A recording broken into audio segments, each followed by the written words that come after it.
de la palabra de esta mañana es: santificado sea tu nombre. ¡Wow! ¿Por qué este título? Porque vamos a seguir hablando del Padre Nuestro. A mí me gusta siempre porque el Señor me dio predicaciones que van en serie, y esta es la tercera entrega de la serie sobre el Padre Nuestro. Si alguien no escuchó la primera, está en la radio, sí, y en YouTube también. Puede buscarla y verla y oírla. Y la segunda creo que está en la radio, pero no está en YouTube. Si quiere escucharla, se le manda un mensajito a Stephanie, que ella tiene toda la programación de la radio en el disco duro, y ahí te la mandamos. Vamos a la tercera entrega. El Padre Nuestro se encuentra en Mateo capítulo 6, versos 9, 10, 11, 12 y 13 en adelante por ahí, y forma parte del Sermón del Monte. Ese fue el primer sermón público de Jesús. La primera gran multitud que acudió al Señor. En aquellos tiempos no había megafonía, no había los sistemas audiovisuales que hay hoy, y entonces pues se cogían las formas que tenían. Jesús, al ver la multitud, se subió a una montaña. Estaba recién comenzado su ministerio. Y le suelta el sermón de la montaña. Precioso, te digo, estúdialo, léelo, memorízalo. Es muy bueno. Mateo capítulo 5, entero, capítulo 6 y capítulo 7. Sermón de la montaña. Empieza con la bienaventuranza y termina con la parábola de las dos maneras de edificar, sobre la roca y sobre la arena. Y en medio de todo ese sermón nos regala el Señor la oración modelo. Antes de la oración modelo, el Señor introduce diciendo: cuidado, que vosotros, imagínense, el Señor en lo alto de la montaña, hablándole a la multitud. Son los primeros cristianos de siempre. Jesús acababa de comenzar su ministerio en Nazaret, por allá, por el lago de Genesaret. Comenzó su ministerio, empezó a hacer algunos milagros y la gente empezaron ya a venir, las grandes multitudes. Viendo las multitudes, el Señor le dijo: vosotros haréis las cosas diferentes. Vuestra vida de oración no será ni como los fariseos, que eran los religiosos judíos, ni como los gentiles, los religiosos gentiles. Desde el punto de vista divino, hay dos clases de pueblo en la tierra. Desde el punto de vista bíblico, hay dos clases de pueblos naturales en la iglesia: el pueblo judío y el pueblo gentil. Evidentemente, dentro del pueblo gentil hay un montón de pueblos, ¿vale? Los árabes, los chinos, los occidentales, los alemanes, los españoles, los musulmanes, montones de familias de la tierra. Esto le llama la Biblia las grandes familias de la tierra. Y hay muchas, pero desde el punto de vista divino están los judíos, que son los descendientes directos de Abraham, y los gentiles, los que no han abrazado el judaísmo. Y el Señor, al tercer pueblo que se estaba levantando, que es el pueblo cristiano, reciente estaba levantando allí, le dice: vosotros oraréis diferente. Vuestra vida de oración será diferente. No lo hagáis como los religiosos judíos, que ellos lo único que aman es orar en público para que la gente lo vea. De cierto os digo que ya tienen su recompensa. Eso tiene todo el sentido común del mundo. Porque si tú quieres orar el Padre Nuestro para que la gente te vea, y lo ora y la gente te ve, pues ya tienes lo que querías, ya está. Ya tienes tu propia recompensa. Y dice: vosotros no seréis así. Tampoco seréis como los religiosos gentiles, que los religiosos gentiles comienzan a hacer oraciones repetitivas, porque piensan que cuando repites una oración 1, 10, 20, 30, 40, 60 veces, entonces, debido a las oraciones repetitivas, entonces eres oído. Tampoco los cristianos tienen que ser así, no es repetir. Cuando él da esa introducción, que no se trata de hipocresía, ni se trata de vanas repeticiones, entonces es cuando le regala la oración modelo.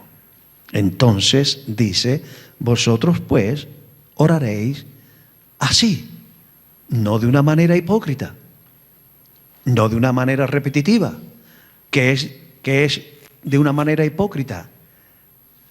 Orar, hablar y no hacer, no ser consecuente con esa oración. Eso es hipocresía. Si tú oras el Padre Nuestro y no eres consecuente con ello, tú eres un hipócrita. Y yo soy un hipócrita. Si tú dices Padre Nuestro y tú no tienes una relación paternofiliar con Él, no digas Padre, porque no lo es. Y si tú no tienes una buena relación y no amas una buena relación en familia, no diga nuestro, di mío. Porque si tú dices Padre Nuestro, no solamente estás reconociendo a Dios como tu Padre, sino que me estás reconociendo a mí como tu hermano.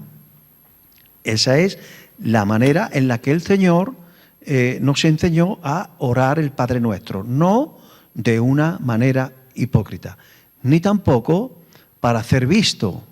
Eso es una religiosidad, y mucho menos de una manera repetitiva, como nos enseñaron, por lo menos a mí me lo enseñaron muchas veces, de que cuanto más veces rezara al Padre Nuestro, más asegurado tenía que Él me oyera. Eso no vale para nada, sino que vosotros buscaréis a Dios de esta manera que yo os voy a enseñar, dice Jesús, y lo buscaréis encerrándoos en el lugar secreto. Porque el orar el Padre Nuestro es buscar a Dios en lo secreto, buscando ser consecuente con esa oración modelo. Y entonces el Señor nos promete que si lo hacemos así, entonces tenemos una recompensa pública. O sea, lo que el Señor nos está enseñando, que el Padre Nuestro es una intensa búsqueda de Dios para vivir de acuerdo a como Él quiere. Entonces es cuando el Señor nos regala la oración modelo. Y entonces es cuando dice, vosotros pues oraréis así. Y nosotros hemos decidido dividir el Padre Nuestro en 3 grandes partes. Todo esto es una introducción para poner al día a las personas que se perdieron la primera y la segunda entrega. Nosotros dividimos el Padre Nuestro en 3 grandes partes. Primero, en primer parte, Padre Nuestro que estás en los cielos. Es la identidad que debemos de tener cuando nos acercamos a Él. Es una mentalidad nueva que el Señor nos regala. Es un estilo nuevo. Es una actitud de lo que el Señor desea que nosotros sintamos cuando entramos en oración. Y es que debemos de tener una triple identidad. Número 1, la identidad de hijo. Eso es lo más importante. Eso es lo principal. Por eso, esa oración no está dirigida a Dios. Dios en el hebreo es Elohim, que se podía haber dicho Elohim, Dios nuestro, Elohim nuestro, porque Elohim es un título de Dios. Ahora hablaremos del nombre de Dios. Ni Adonai, ni Nisi, ni Rafa, todos estos son nombres de Dios, que están muy bien y que están en la Biblia y que tienen su importancia, por supuestísimo, porque son títulos de Dios y son características de Dios. Y todo eso está muy bien, eso debemos de entenderlo. Las características de Dios, que en el concepto del nombre, de uno de los nombres de Dios, podemos ver las características y las funciones de Dios.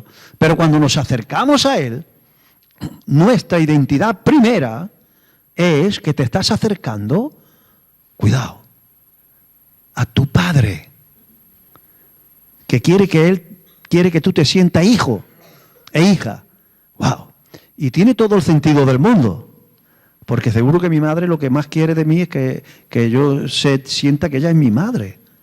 Ella no es Milagro Roja Martínez para mí, es mi madre. Y mi padre, que ya se fue, pues lo mismo. Y eso es lo que queremos los padres. Yo no quiero que Ismael sienta que yo soy su pastor, que también lo soy. Pero primero quiero que sienta que yo soy su padre. Eso es así. Entonces, el Padre nuestro que está en los cielos es una identidad triple. Primero, que te sientas hijo. Y entonces sí, tiene una identidad. Y el diablo nos robó la identidad de hijo. ¿Qué le pasó al hijo pródigo? ¿Cómo quería volver? Quería volver como jornalero. Ya no soy digno, ya no me siento tu hijo. Y el padre le dijo, no, tú sigues siendo mi hijo. Has caído, eres hallado. La identidad que el diablo te ha robado, la identidad que el pecado te ha robado, yo te la devuelvo. Y el padre lo recibió, no como jornalero, como hijo. El hijo mayor, que andaba en otros pecados, no eran pecados inmorales, pero sí eran pecados morales, eran pecados interiores, como el resentimiento, la envidia, el odio al hermano, falta de perdón, la falta de misericordia. Todos esos pecados estaban en el corazón del hijo mayor. Y le robó la identidad de hermano. Porque dice, ha venido este tu hermano, ha venido este tu hijo, no dice este mi hermano, porque el pecado le robó la identidad de hermano. Porque el pecado te roba la identidad de padre y te roba también la identidad de hermano. Y el Señor nos enseña en la oración modelo que tú eres un hijo, pero que no eres hijo único. Cuidado, no te sientas nunca hijo único. El único hijo único era Jesús, que era el unigénito del Padre. Pero el unigénito quiso convertirse en el primogénito, porque se convirtió en el primero entre muchos hermanos. Y tú, cuando te acerques a Él, tienes que sentirte su hijo, pero a la vez tienes que sentirte que tienes hermano. De ahí la palabra Padre Nuestro, en la primera persona del plural. Y la tercera identidad es que estás en los cielos, porque eso te va a equilibrar. La Biblia dice que no te hagas tesoro en la tierra, sino que te hagas tesoro en el cielo. ¿Por qué? Porque hay un problema que si tú te haces tesoro en la tierra, que es la tierra, el orín y la polilla, dice la Biblia, orín no de orina, orín es el óxido que termina con el hierro, eso se llama, empezó llamándose ferroso y luego terminó por convertirse en orín, ¿vale? Entonces, el orín y la polilla deshacen los tesoros que son terrenales. Y dice el Señor, vosotros no haceros tesoro en la tierra, sino haceros tesoro en el cielo. ¿Por qué? Termina diciendo el Señor, porque donde está vuestro tesoro, allí está vuestro corazón. Y el Señor quiere proteger nuestro corazón. Si tú te haces un tesoro terrenal, ese tesoro tiene los días contados. Siempre cae, siempre se corrompe, siempre se deshace, está sujeto a cambio. Si tus tesoros son terrenales, tu corazón va a estar ahí. Y cuando cae el tesoro, cae tu corazón. ¿Me entendéis? Si una mujer, su tesoro es la juventud, ¿qué va a pasar? Que cuando se vaya haciendo mayor, va a quedar destrozada. Entonces, disfruta de tu juventud, pero que sepa que ese no es tu tesoro. Porque te vas a poner vieja, escúchame, te vas a poner vieja, sí o sí. O peor, te va a morir antes, que es peor. Entonces, disfruta de la juventud, pero que sepa que ese es un tesoro terrenal. Si tú tienes un buen coche, disfrútalo, pero ese no puede ser tu tesoro. Porque eso se va a caer, va a pasar de moda, se va a arañar, seguro que se va a arañar. Entonces, si tú pones tu corazón ahí, va a tener un problema. De ahí que el Señor nos enseña, Padre nuestro, que estás en los cielos. A continuación, la segunda parte de la oración modelo es 7 cosas. Matías, ponle un poquito más grave. 7 cosas que debemos de pedir consecuentemente. Wow, ya hemos pasado la introducción, ahora va el mensaje de hoy. Hay 7 cosas que usted tiene que pedir, clamar, buscar y ser consecuente con ella. Si no, no ores la oración modelo, porque lo estarás haciendo como los escribas y como los fariseos, de una manera hipócrita, o como los gentiles, de una manera repetitiva. ¿Cuáles son esas 7 cosas que tú tienes que ardientemente buscar? Número 1, que su nombre sea santificado. Número 2, que su reino venga a tu vida. Número 3, que se haga tu voluntad, como se hace en el cielo, así en la tierra. Con otras palabras, que mi vida sea un paralelismo de lo que sucede en el cielo. Que de la misma manera que se respeta tu voluntad en el cielo, así se respete en la tierra. Número 4, que el pan nuestro de cada día nos lo dé hoy. Número 5, que perdone nuestras deudas, como nosotros perdonamos a nuestros deudores. Número 6, no nos metas en tentación. Y número 7, la 7ª cosa que debemos desear de Él, que Él nos libre del mal. Todas estas 7 cosas es la segunda parte del Padre Nuestro. Y hay que buscarlo intensamente. Si tú no estás dispuesto a hacer la voluntad de Dios, no ores el Padre Nuestro, porque lo harás de una manera hipócrita.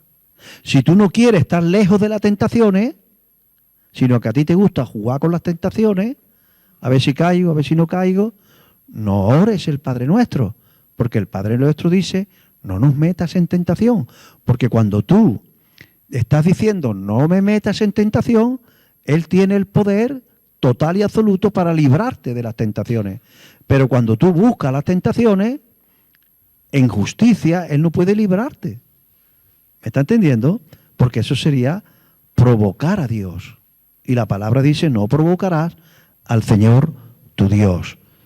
Todo esto hay que hacerlo consecuentemente.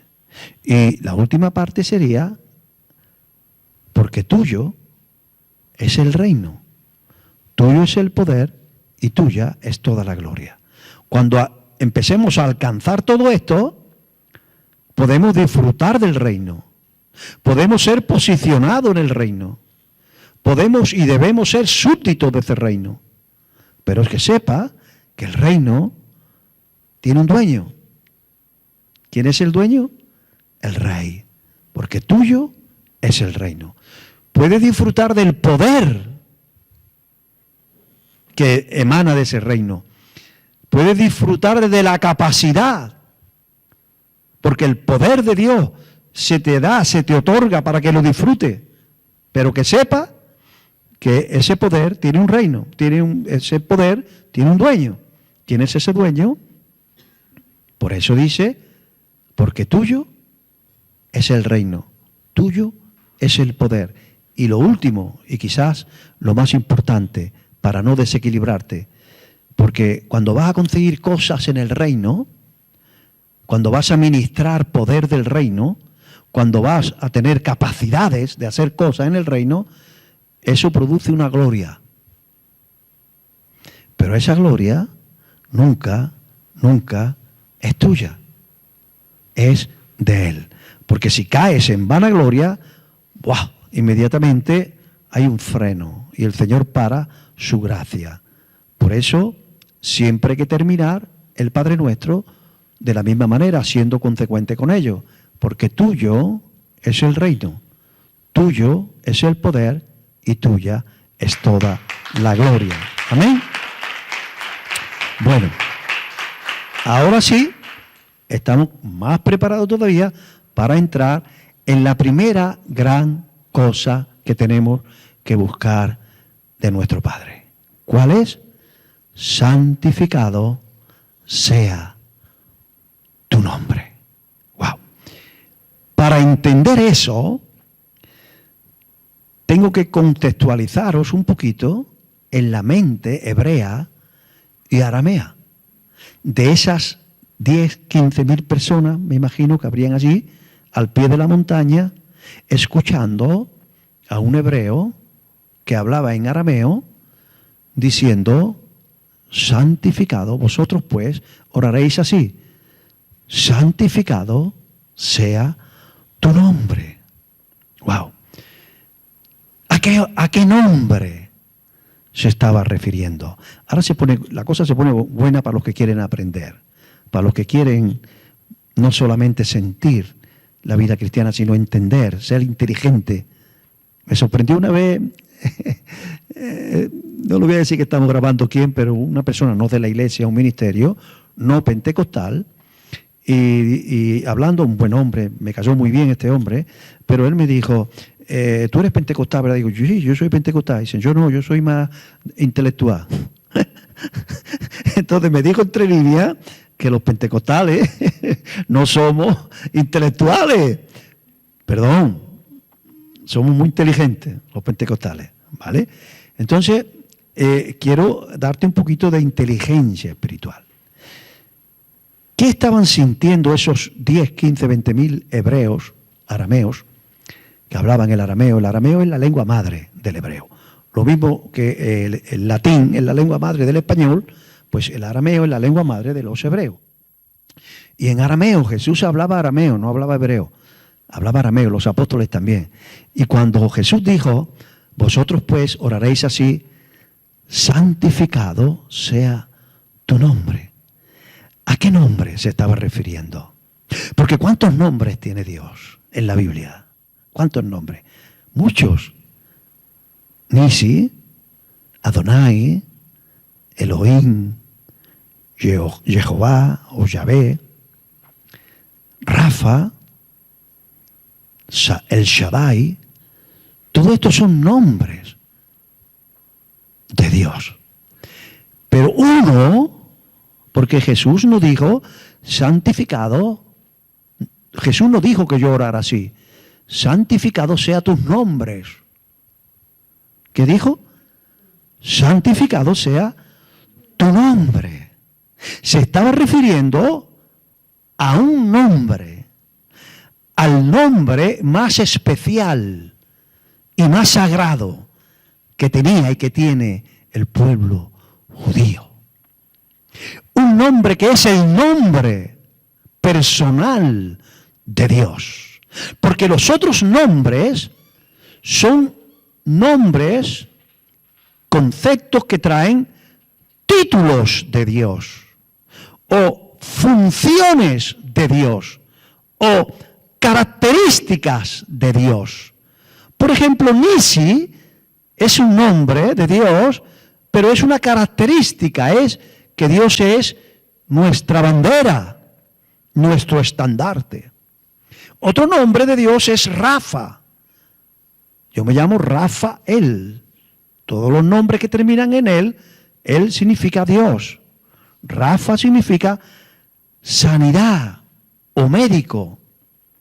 Rafa es un nombre de Dios, pero es un nombre que habla de una característica de Dios, que Él es el sanador.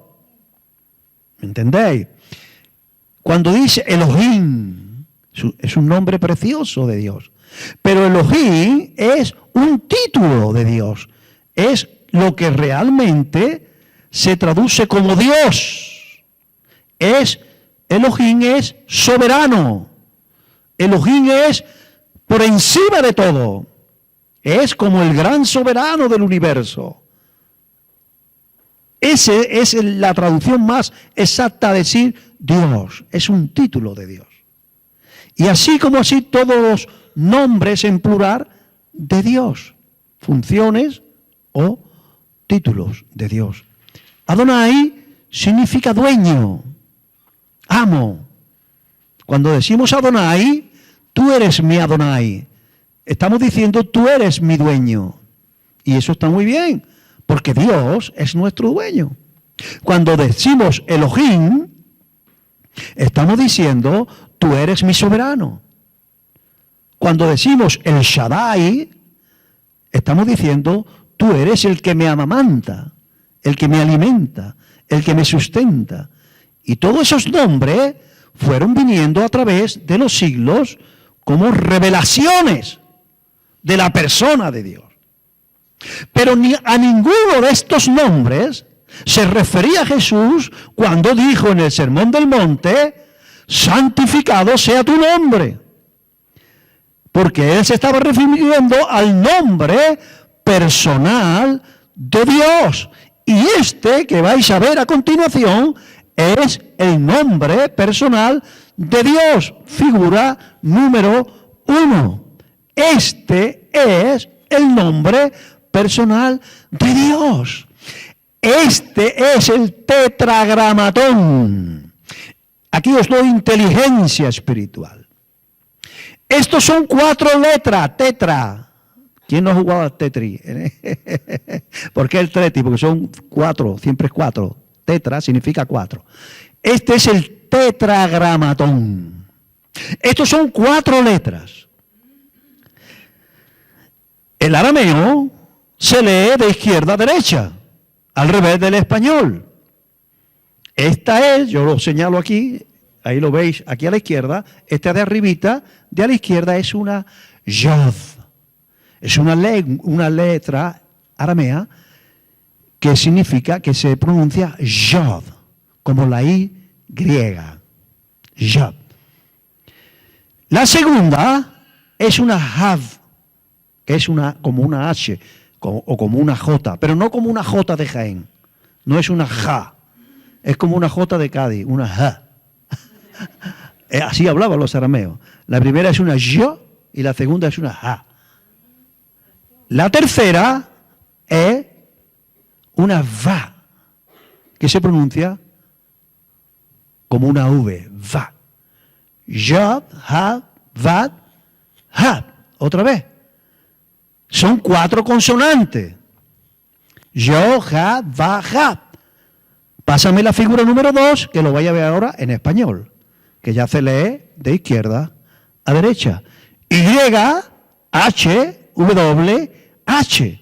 Esas son las 4 consonantes españolas que son las que coinciden con las 4 consonantes arameas.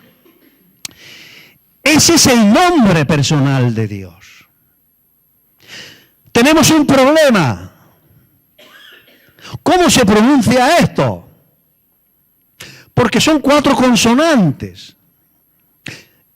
Y nadie sabe con certeza total cómo pronunciaba Jesús ese nombre.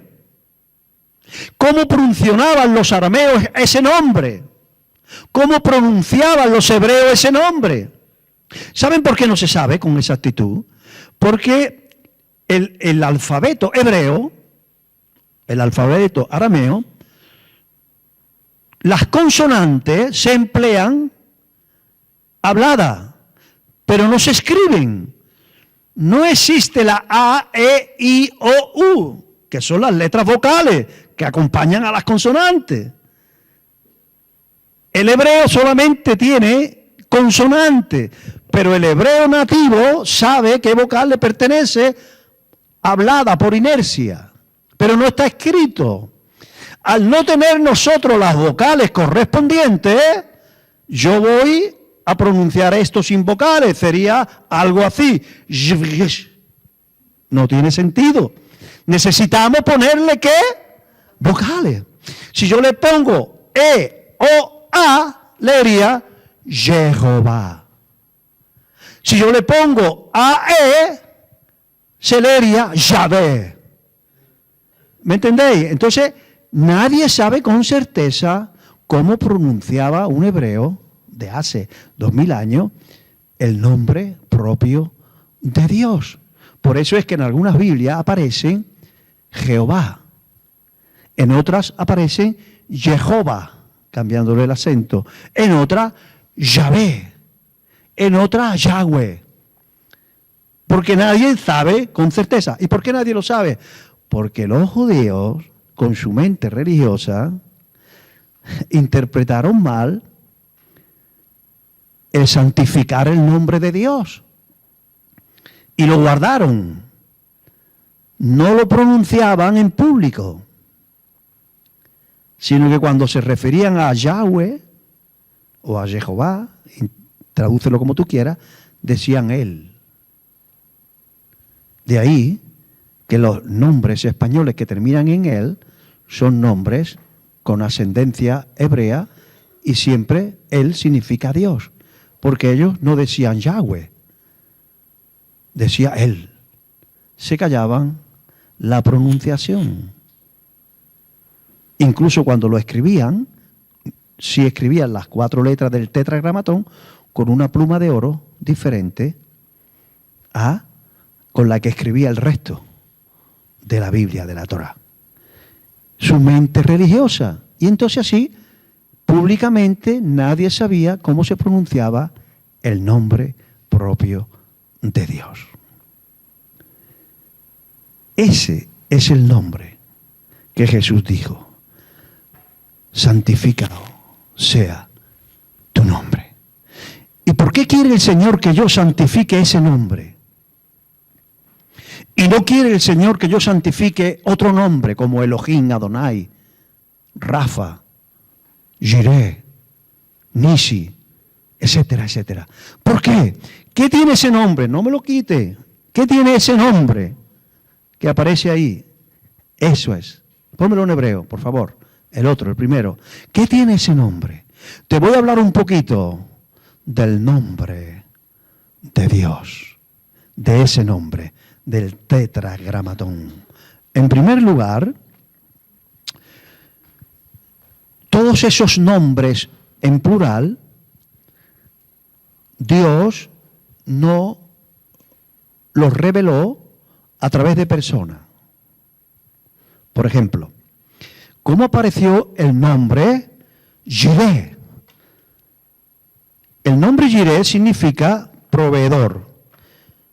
Y lo trajo al mundo, esa revelación de ese nombre de Dios, Jireh, que significa proveedor, Abraham.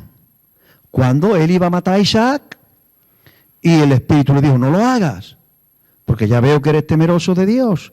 Y entonces le dice el Espíritu o el ángel del Señor, le dice el ángel: ahí tienes la provisión de Dios. Y entonces vio un corderito trabado, y ese es el que tiene que matar. Entonces Abraham a aquel lugar le llamó Jehová Jireh, que significa Él es el proveedor. Son revelaciones de los nombres de Dios. Otra vez en una guerra, Amalek contra Israel, Moisés le puso el nombre a aquel lugar de Nisi, que significa estandarte. Y así fueron apareciendo los nombres de Dios. Pero este nombre, que es el nombre más sagrado, que es el nombre más sacrosanto, que es el nombre al que se refirió Jesús cuando dijo: santificado sea tu nombre, ese, lo trajo a revelación Dios mismo.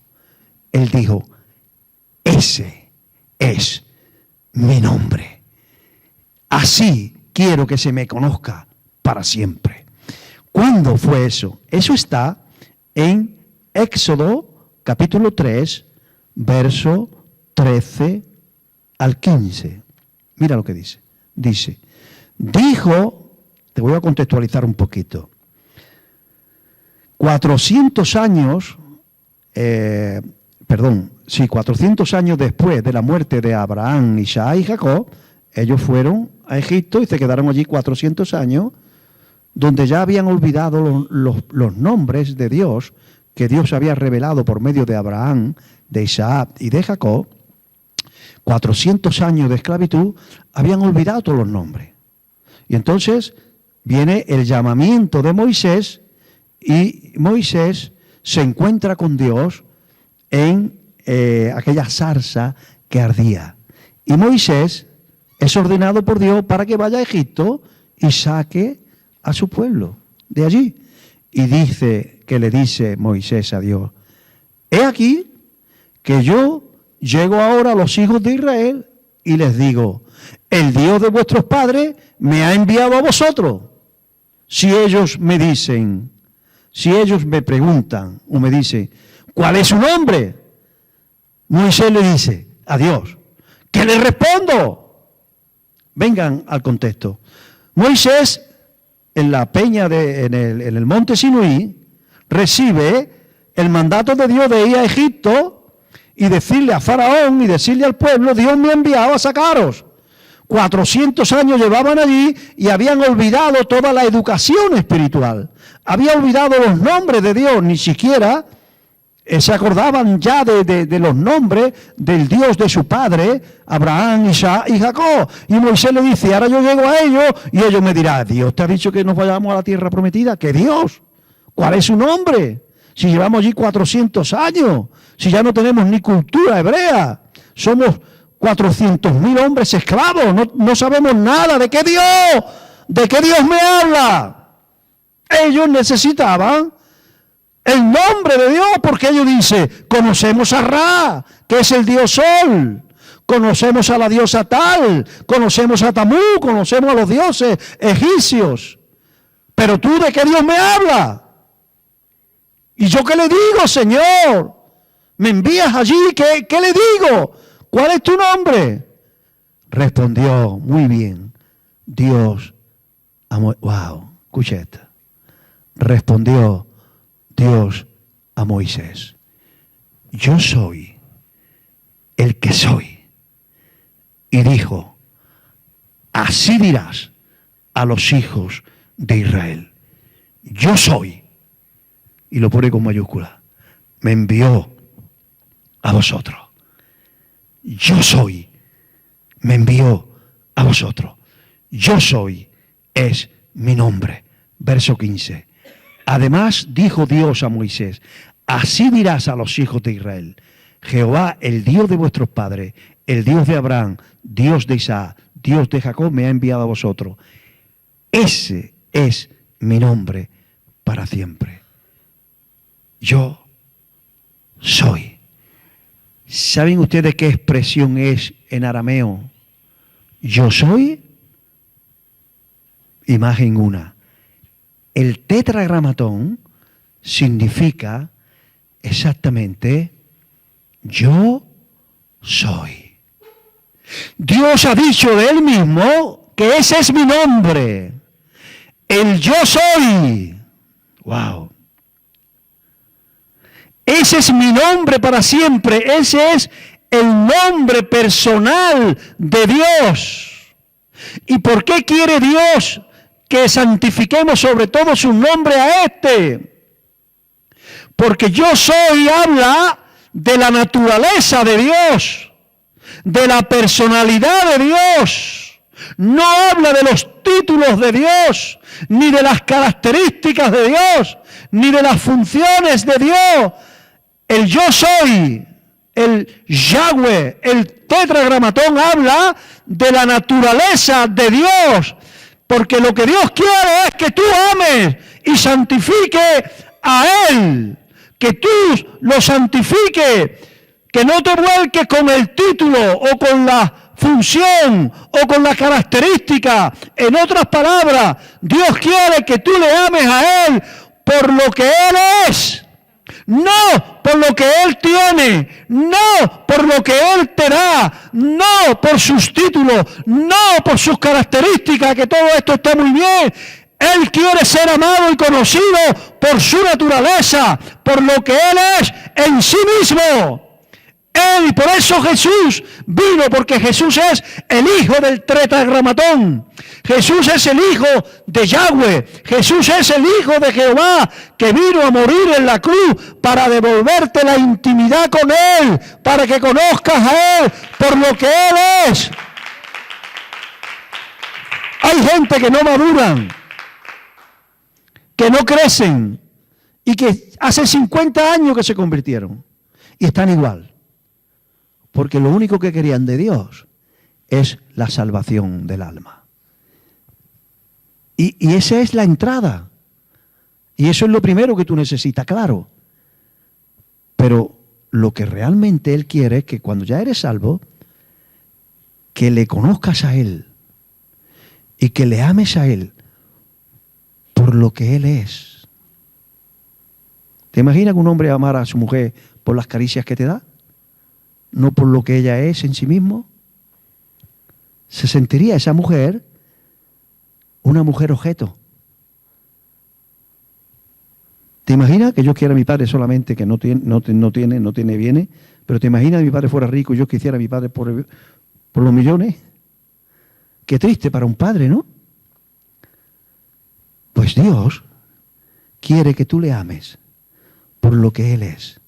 Y el tetragramatón es la expresión de su naturaleza. A ese es el nombre que se refería Jesús cuando dijo: vosotros pues, cuando os acerquéis a Él, decid lo primero: santificado sea tu nombre. Con otras palabras, consagra y aparta su esencia. Porque si yo digo que lo es, Él es mi Elohim, que lo es, estoy diciendo Él es mi soberano. Él es mi Jireh, estoy diciendo Él es el que me provee. Él es mi Nisi, Él es mi estandarte, Él es mi Rafa, Él es mi sanador. Todo esto es Él. Pero aunque no fuera nada de esto, yo lo amaría por lo que Él es. Eso significa santificar el nombre de Dios.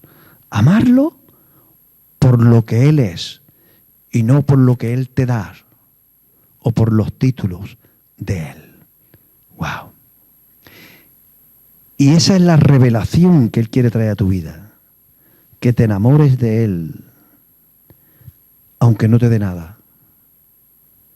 Por eso hay gente que no se han convertido a Yahweh, al tetragramatón. Simplemente se cree que venir a la iglesia es: me convierto, ya soy del culto y ya Él me soluciona todos los problemas. Y cuando eso no sucede, porque normalmente no sucede, entonces en su corazón se frustran y se apartan de Dios. Porque Dios no ha prometido, escúchame esto, te va a ayudar, si lo coges en el Espíritu te va a ayudar. Dios no ha prometido que cuando te conviertes no vas a pasar por las aguas. Tampoco te ha prometido que no vas a pasar por el fuego. Lo que Él te ha prometido, que aunque pases por las aguas, no te negará. Y aunque pases por el fuego, no te quemará. Él ha prometido que vas a pasar por lo que pase, pero Él va a estar contigo. Wow, por eso dice David, Yahweh, él dice Jehová, no dice otros nombres. Salmo 23, Yahweh, el tetragramatón, es mi pastor. Nada me faltará, porque aunque yo ande en valle de sombra de muerte, no temeré. ¿Por qué? ¿Porque Él me va a sacar del valle de sombra de muerte? No, porque Él estará conmigo en el valle de la sombra y de la muerte. Y eso cambia mucho. ¿Se puede un cristiano morir de cáncer? Sí. Hay muchos cristianos que se han muerto de cáncer. Ojalá no te muriera ninguno. Y tenemos que orar para que nadie tenga cáncer. Pero la diferencia es tener cáncer sin Jesús y tener cáncer con Jesús. La diferencia es abismal. Escucha. Y te lo dice alguien que ha pasado cáncer.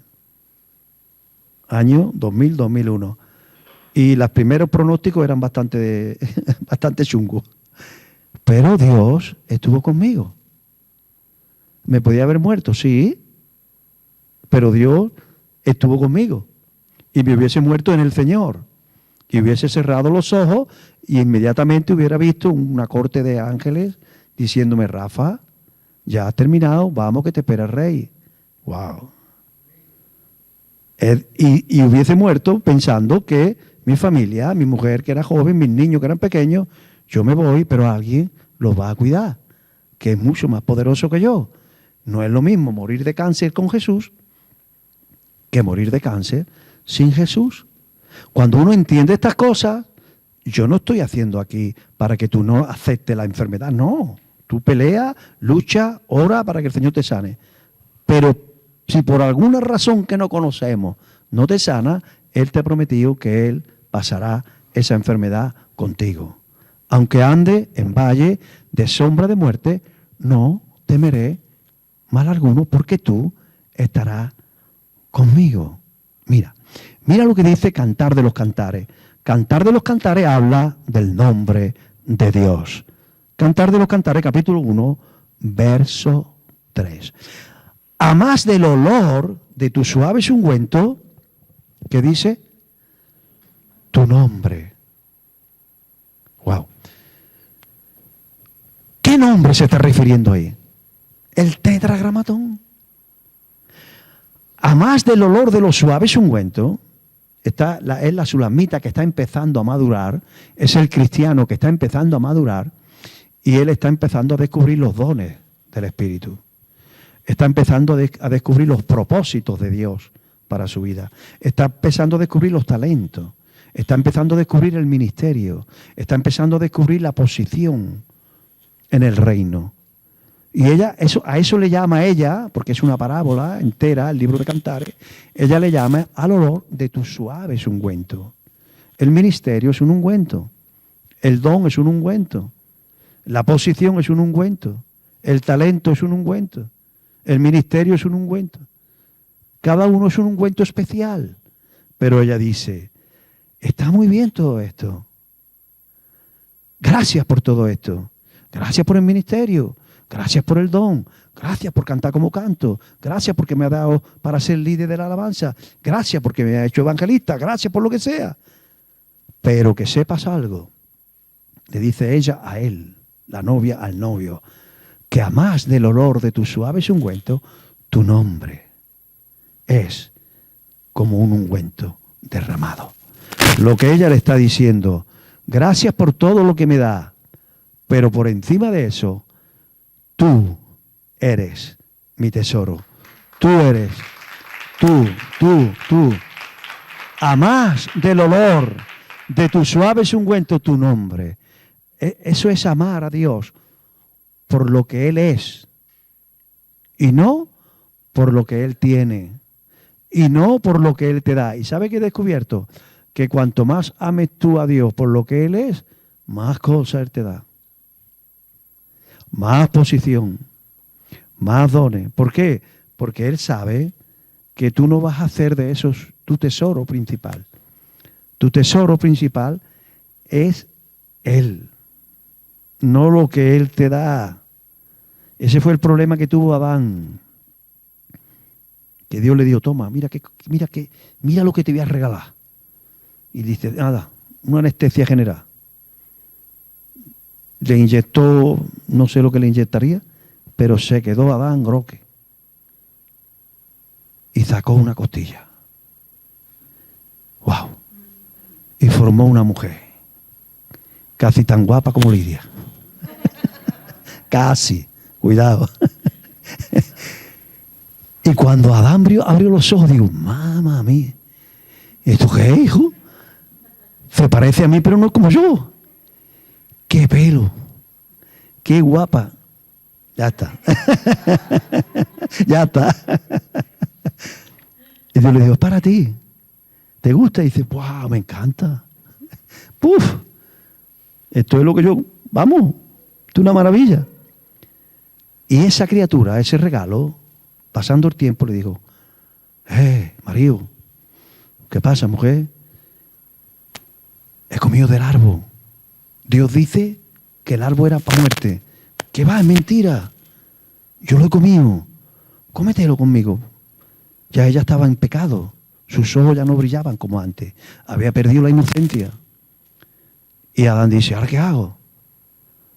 ¿Le hago caso al que me creó? ¿O le hago caso a lo que Él me dio? ¿A quién le hizo caso?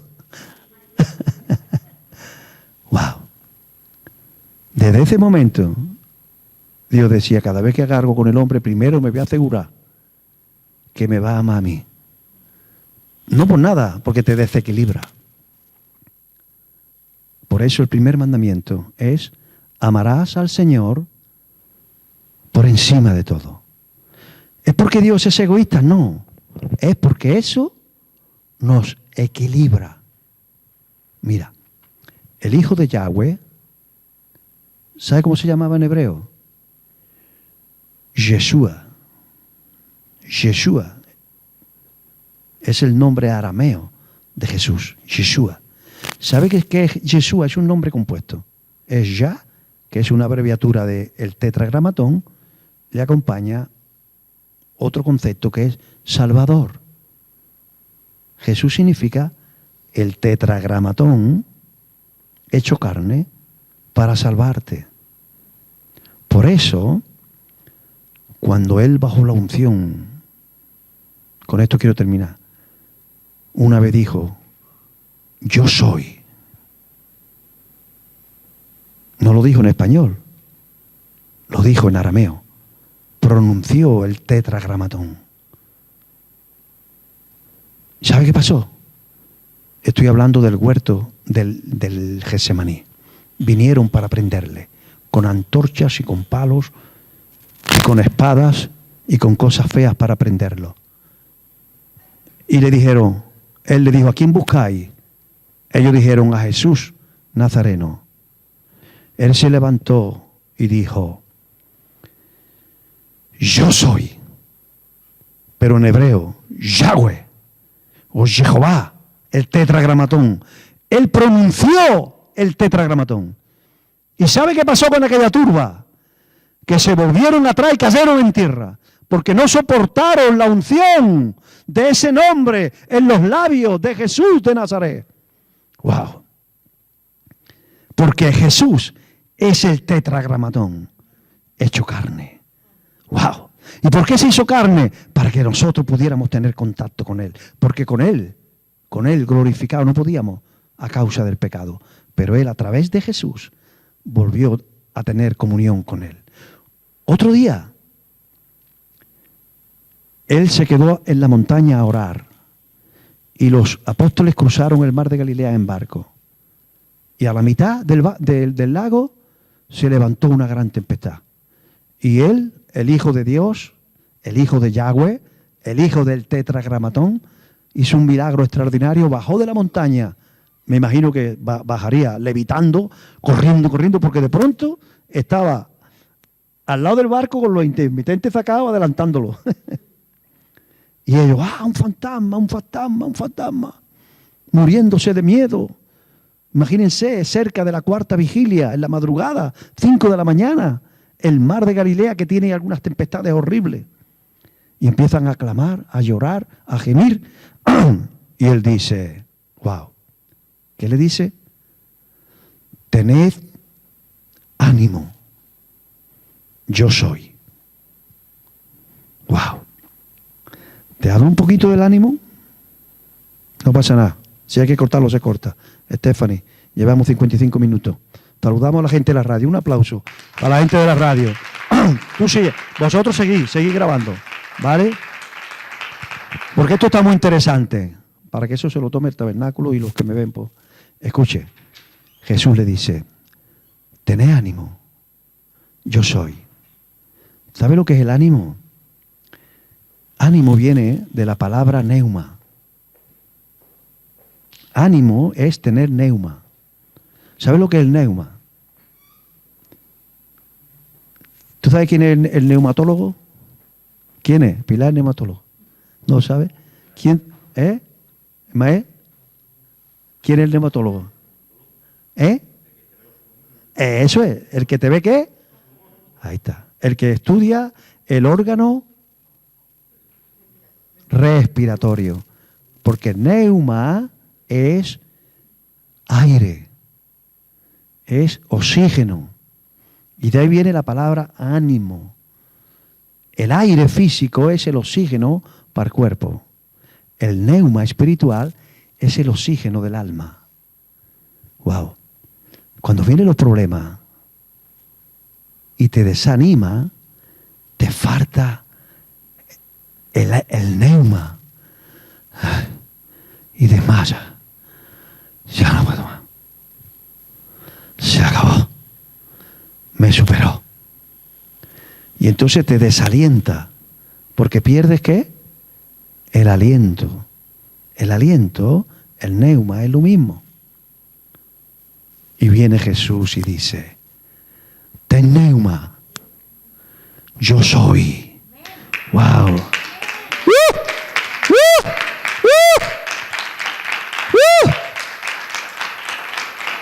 Nada más eso. Le soltó el tetragramatón.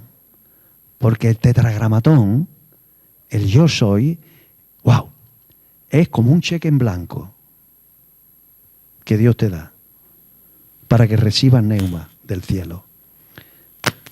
Toma este cheque en blanco, pone yo soy, espacio en blanco, para que tú pongas lo que necesitas.